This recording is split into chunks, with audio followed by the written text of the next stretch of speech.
오늘날도 문제를 가진 사람들이 예수님 앞에 나오는 것입니다. 문제가 없으면 사람들은 예수님 앞에 나오지 않아요. 이것이 죄된 인간의 속성입니다.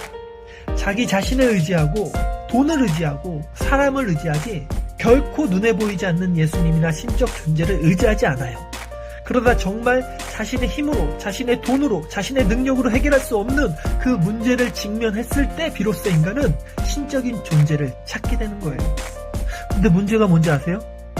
이렇듯 인간이 자신의 힘으로 해결할 수 없는 큰 문제 앞에서 결국 신적인 존재에게 매달리기도 하고 기도도 하고, 그래서 어쨌든 그 문제가 해결받기도 하고, 그럼 신적인 존재에게 자신을 맡겨야 할 텐데, 그럼에도 어찌된 영문인지 그 문제가 해결이 되고 나면 다시 예전처럼 자기 자신을 의지하며 살아가는 존재가 되더란 말이에요.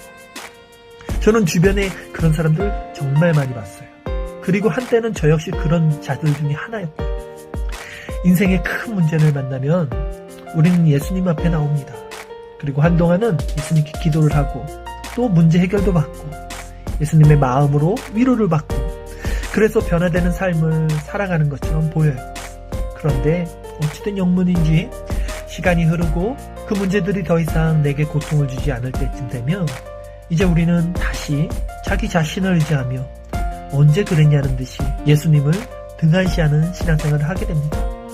그러다가 결국 신앙까지 버리게 되는 사람들도 종종 있습니다.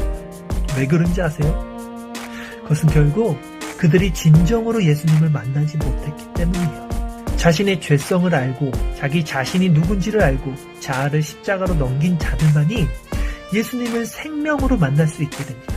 그리고 오직 그런 자들만이 예수님을 끝까지 떠날 수 없게 되는 거예요. 성경에 보면 예수님을 그렇게 만난 자들이 있습니다. 자기 자신을 전적으로 부정하고 그리고 나서야 비로소 예수님을 만나고 더 이상 예수님을 떠날 수 없게 돼버린 사람들이 있었어요. 야곱이 그랬죠. 그는 누구보다도 자기 자신을 의지해서 평생을 살아온 자였습니다. 기회가 되면 어떻게든 하나님께 매달리고 기도를 하면서까지 자신의 의지를 간철시키고 자신의 그런 어떤 필요를 충족시키는 사람이었어요. 그럼 그가 이제 더 이상 앞으로도 뒤로도 갈 수 없는 그 막막한 그 야복강에 이르러서야 비로소 자신을 부정하고 하나님께 전적으로 의지하는 삶으로 바뀌게 됩니다. 그 절망의 끝에서 비로소 자신이 끝까지 놓지 못한 자아의 끈을 놓게 된 것입니다. 베드로 역시 그랬습니다. 베드로가 얼마나 의기양양한 사람이었습니까? 자기의가 충만한 사람이었습니다. 그 베드로는 예수님의 콜링을 받고 모든 것을 뒤로하고 예수님을 따른 자였어요.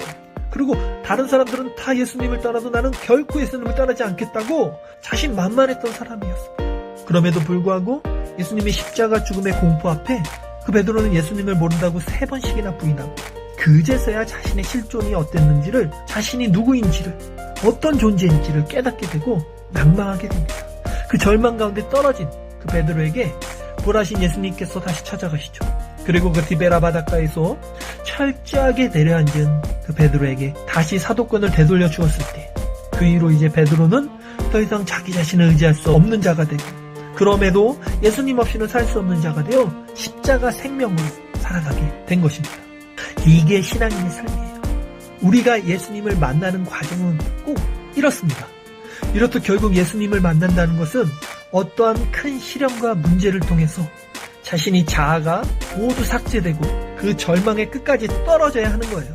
그리고 그 바다 끝에서 십자가를 바라보게 되고 그 십자가가 어떤 의미인지를 깨닫게 되고, 그리고 그 예수를 붙잡고 생명으로 살아가는 것, 그것이 그리스도와의 연합이라는 거예요.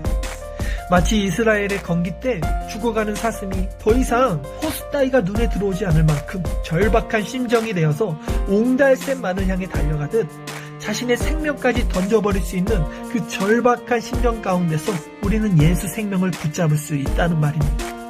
이게 기독교의 핵심입니다. 이게 그리스도의 연합인 거예요. 그리고 반드시 이 체험이나 경험 또는 이런 인식이 있어야만 우리는 그리스도를 배신하지 않고 끝까지 따를 수 있는 제자의 믿음을 갖게 된다는 것입니다.